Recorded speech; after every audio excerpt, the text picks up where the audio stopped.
Welcome to Wednesday, right there in the middle of the week. Right? Yep. So our topic Okay. is going to be a fun one, sort of. I don't like when it happens though.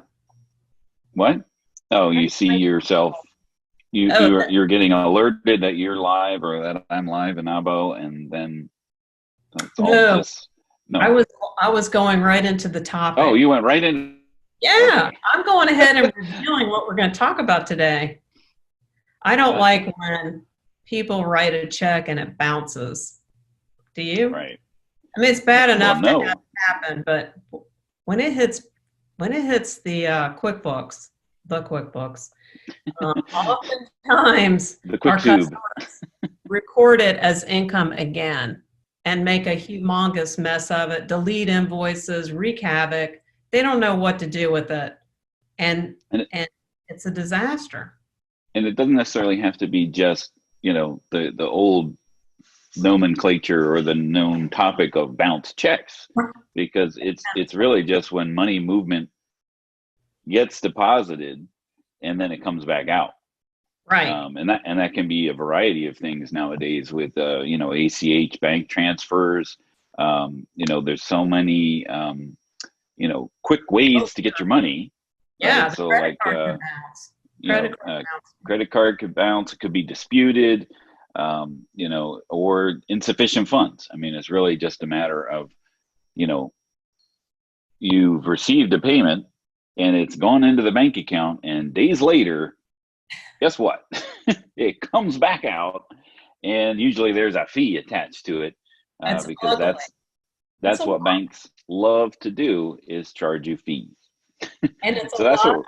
work. It's a lot of work to fix and untangle and so forth. It'll probably make you not like the customer anymore, but it's a Mhm. lot of work on QuickBooks. And you thought you've moved on. You thought that invoice is done. Let's go to the next project. No. Nope.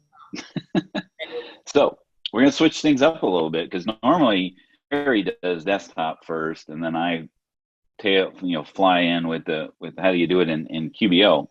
But we're going to do this in reverse. I'm going to show it to you in QBO, and maybe Carrie will walk me through how to handle And this, why is that, Dan? Because what?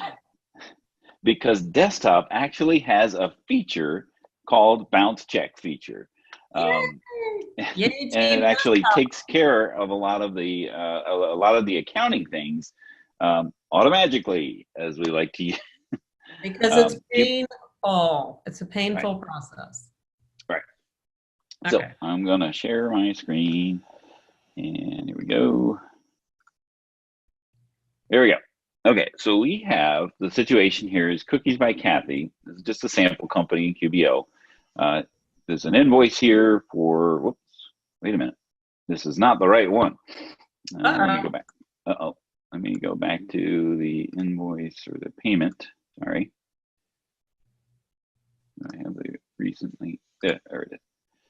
Okay, wow, I don't know how I got the wrong one there, but it's Shara Bennett, Bennett Design. She paid Barnett. this invoice. Barnett, yes. She Barnett. Here, paid this. She paid paid. this invoice by check, and it went into the bank. I did this all today, so all the dates are today, but in reality, typically there's a passage of time, which is why you're using these types of transactions anyway. You create an invoice, and then days later she pays it, and then days later you deposit it, and then days later, oof, it comes out. Oh Uh, no, or oops, yeah, or curse uh-oh, words. right. So how do you track that, when it comes to the bank has pulled it out of the deposit? Maybe it was grouped with other deposited funds, other checks that were deposited that same day. How do you pull out that one part and account for the fees, and account for the receipt of the next, what are you going to do if after that point? Are you going to charge the customer the fee? Are you going to charge them an additional fee because now there's pain and suffering And that goes lost along with? it's pain and suffering. That's what I An call it. inconvenience fee is really what it boils down to. Is like Back it now, up. I mean, right? heck, $20, charge them 30, 40, 50, I don't know. Cover your time for this inconvenience. So you have to handle this manually in QBO, and Okay. there's also ways to handle it manually in desktop. You can do the same thing in desktop, but as we're going to show you, there is a quick and easy button in desktop to be able to handle those non-sufficient funds checks. So we need to set up a couple things ahead of time first, right, Carrie? Yes. Yes. And So those are going to be some accounts. Chart of accounts, and I like to create a bounced check, return check, whatever we want to call it. And it's usually a other current asset because you don't want this thing floating around forever. And you can call it NSF check if you want to use the soft word, but it's a current asset, and it's your NSF returned check. And this is simply you're going to use this account simply to throw that check in when it comes back from your bank, and then to use that to re-invoice your client to have it zero. At the end of the day, this will be zero. Gotcha. And we want some other accounts too, right? Yeah. So you want to do an other income when you're charging your client for this nonsense. NSF fee, kind of like your finance income on your when you're invoicing clients and they're late and you get to charge a finance fee. All right, and we want to choose other income as opposed to regular income. Why? Because it's not really an operating it's an operating expense, but to me it's not a good thing to budget from. You don't want to budget this stuff. This is sort of other. You didn't go into business in order to charge your customers fees, right?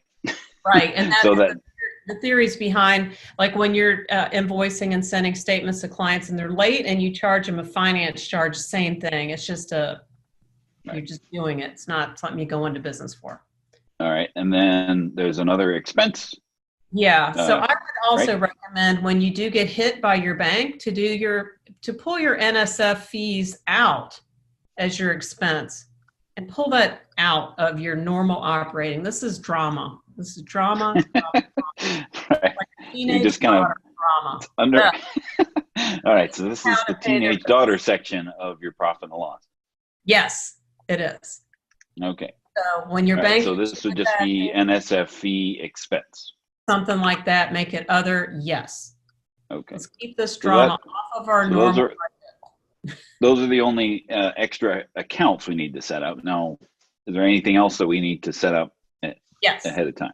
Okay. 2 item codes mapped to this.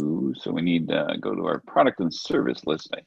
Yes. Froze there for a second. I'm like, where do I go?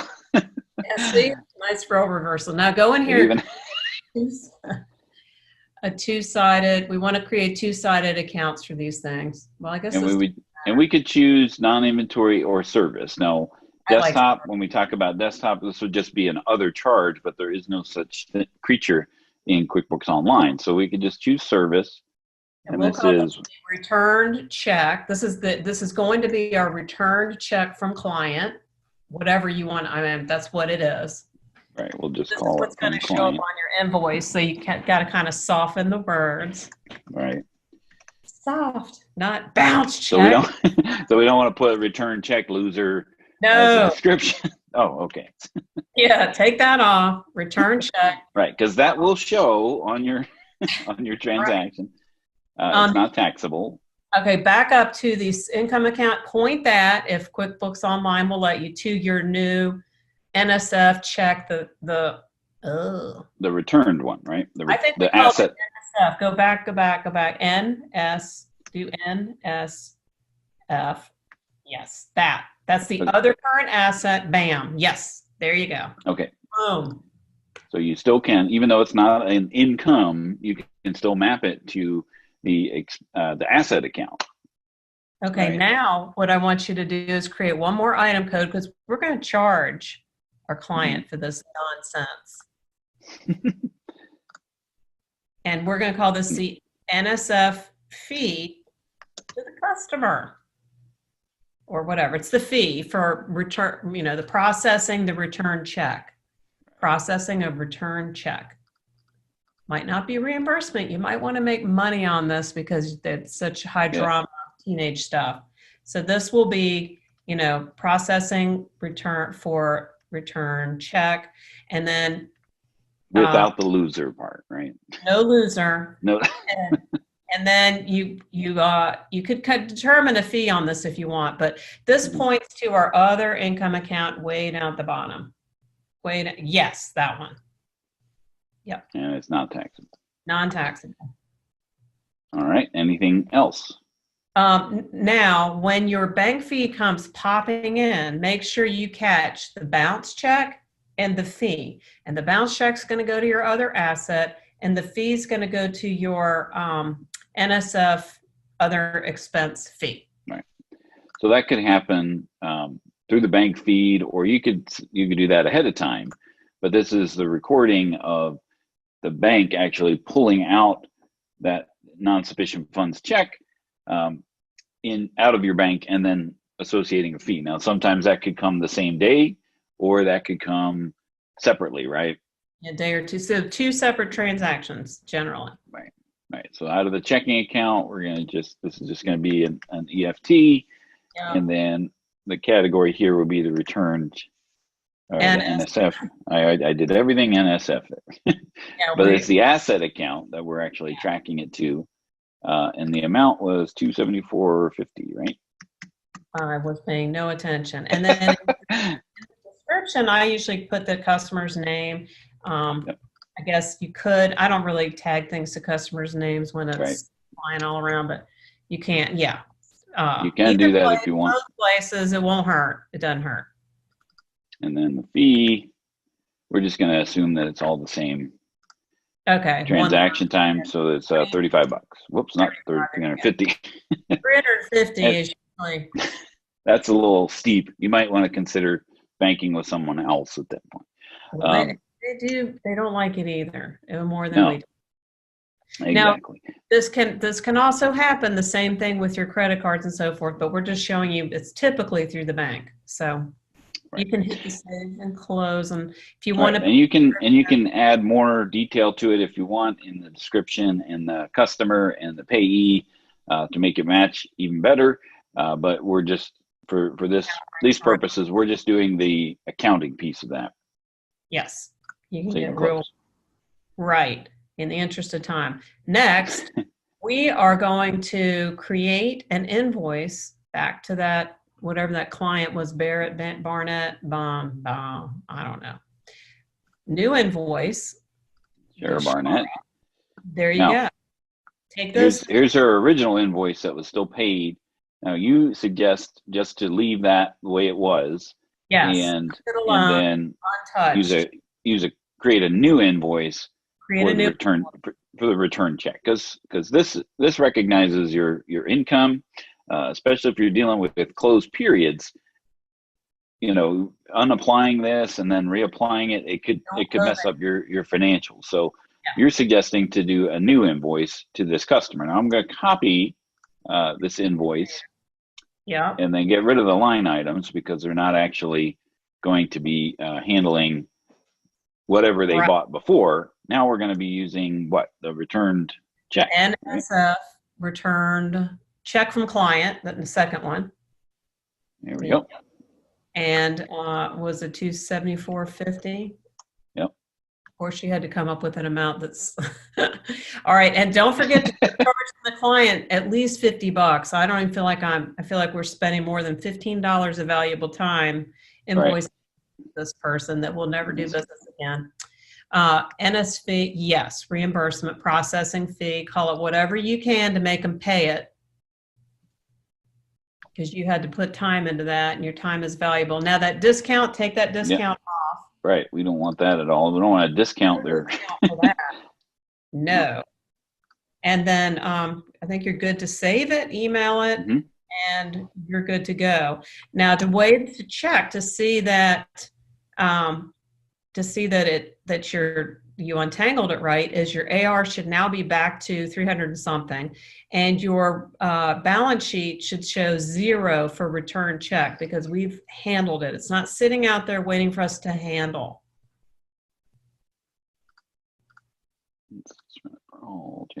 See the return check right there? 0. That's exactly what we want. And then the AR.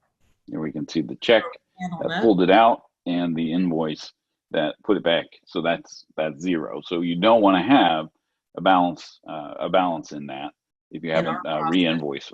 Right. So if you do have a balance, then you know, oh, I gotta rebill them for that return check and map it appropriately to that account rather than revenue, because it's not real revenue at this point, because you're just dealing with money payment issue at this, a money movement issue. Drama, teenage drama. Right. The other thing to check is to make sure your AR now that they owe you the 3 da da da da da. So if I go back in here, it's AR. Yeah. So your AR should include be at the bottom today. There she is. Yep. So now 320.50. 324.50. So the customer owes that. And then if you look at your P&L, we can show you how that NSF drama, we made a whole $15. We're just going to do today. Yeah. Just to make it a little easier. Right. So there's our NSF fee income and then the NSF fee expense, making a grand total of $50 out of this. Another way that you can do that, if you don't really care about this, you can do your in and out of bank charges.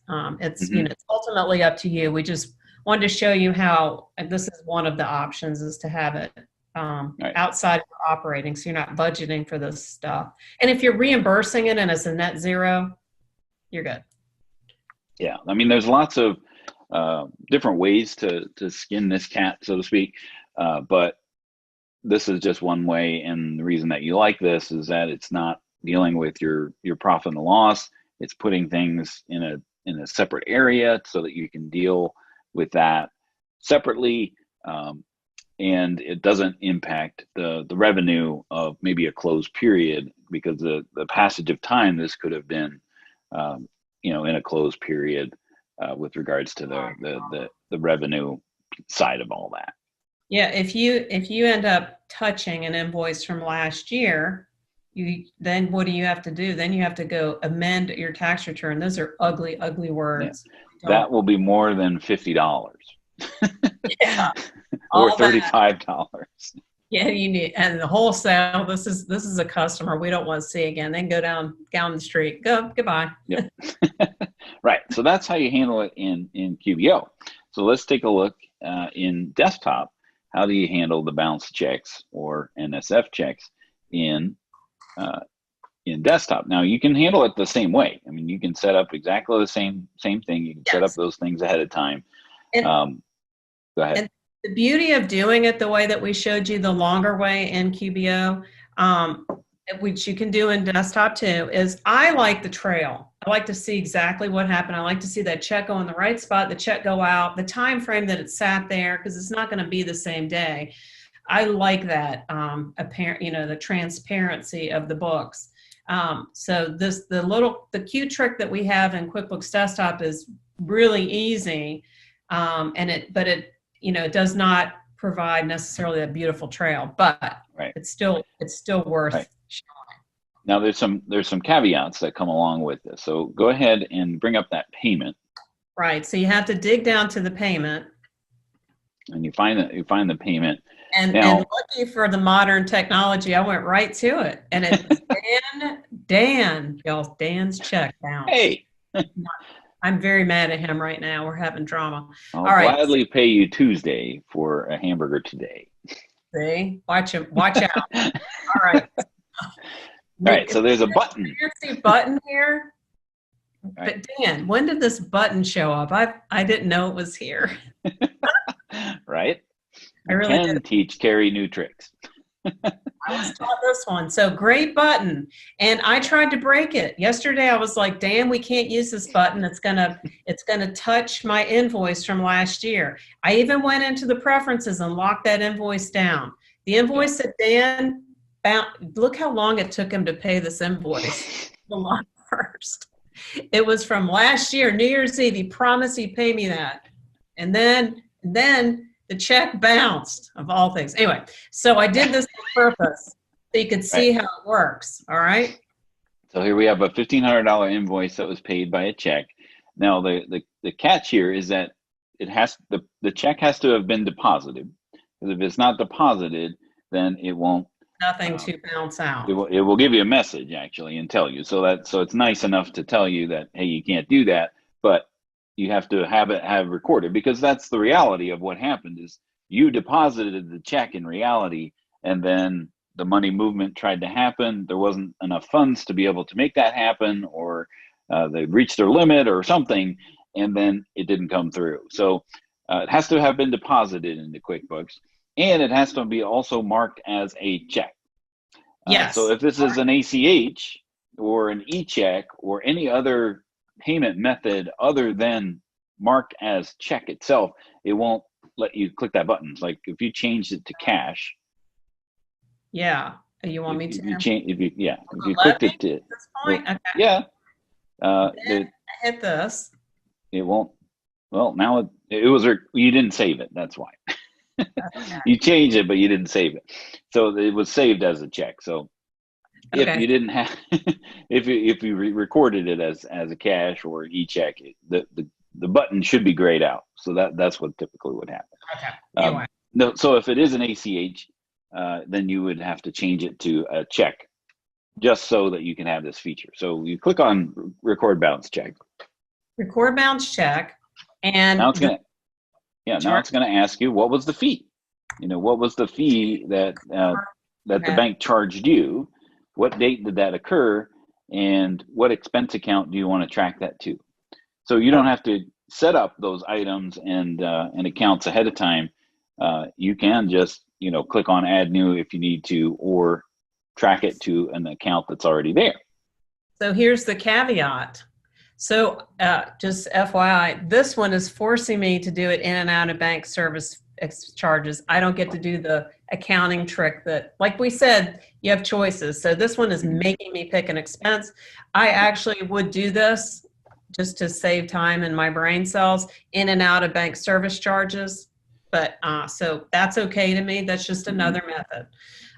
So we're going to keep the same. We're going to make a whole $15 off this teenage drama. I'm going to hit. But you can choose, and you can choose right there. What do you want to charge the customer? So in that case, you just put in the dollar amount, and then QuickBooks is actually going to handle the rest of that on the flip side of that. So then it's going to give you a summary of the bounce check, what it's going to do. What it's going to happen is this is going to actually take and unpay the original invoice, and then it's going to deduct the fees, and then it's going to offer, it's going to charge the customer again the $50. So you can see what it did here is the first line that was originally paid, the 12/31/19 transaction, is now unpaid. It added an additional $50 invoice to pay, and it's now paid the fee, or the bank withdrawal of the original $1,500 with this original check, and it's marked it with a big old bounce check stamp. Yeah, which, by the way, you can't go back and edit this. You have to start over. High drama there. But we'll hit save and close, because I tried it. We tested this and I tried to delete it. No go. So as you can see, it does a journal entry like that. And, in the behind the scenes, that's okay. I don't like people doing journal entries to AR. So. And then it does the memo, takes the memo of what the bounce check original check number was, so that if you run a report, you can see that on the memo. Okay, so now that that's done, what I was worried about was that it was going to mess up my AR, because I said, Dan, I'm not amending that tax return. That'll be $700, whatever. It's a lot of money. Who cares how much? Let's see. So when we look at tax attorneys, tax preparers, they love to amend your returns, don't they? Oh yeah. So we want to make if it's just something as simple as $1,500. It's still there. It's still there. So we didn't mess up. So because that invoice is still there, it's still open as of the year end, just like it was, because he didn't pay it till July. It's still there. So that's a pretty easy button that a lot of people, including Carrie, didn't even know existed. I think it was 2019 or 2018 is when this feature actually came up. But I could be wrong, because it just, you had to know that, see that button in order for it to know it was there, or look at, what's new whenever it was released. And if you skip versions, which a lot of people do, going from, what 2017 was just discontinued, so now 2021 will actually be coming out. If you skip over versions, you don't get the whole, what did I miss since I used it last? It's what did I miss since the last version. So sometimes that's where those new features tend to get overlooked, because you're actually reaping the benefits of leapfrogging one or two, 2 or 3 versions of QuickBooks Desktop when you do that. And I just thought of something too, just to point out. So I just realized something. What if this invoice had been paid in 2019 and then the check bounced in 2020? Just make sure, just always double check your balance sheet. It's a good habit. When you're touching things that cross over, make sure that whatever you did doesn't change, because you don't want to amend a tax return. So, right. So I'm going to put these 2 processes in the comments of the Facebook feed here, or the live that we're in, the ABO group, and also, if you so next week, speaking of new features, next week, our workshop next week is going to be what's new in 2021. QuickBooks 2021, or new versions of QuickBooks Desktop are typically released in September. We did get a sneak peek, and if you're a pro advisor or an accountant, that should be available for you to download and install, but it's not on sale until the end of the month. So next Wednesday, we're actually going to do a what's new in 2021. We're going to go through Pro, Premier, and Enterprise, the new features that you can look for. Now, we're not going to go and look at what's new in 2020, because you should already know that. But I usually do those every year, so I've got those somewhere else. So yeah, let's go on to 2021, and we'll highlight what's new. All right, so we shall see you next week for another edition of Workshop Wednesday. Thanks for joining us today, and we'll see you next time. Have a great week. Bye.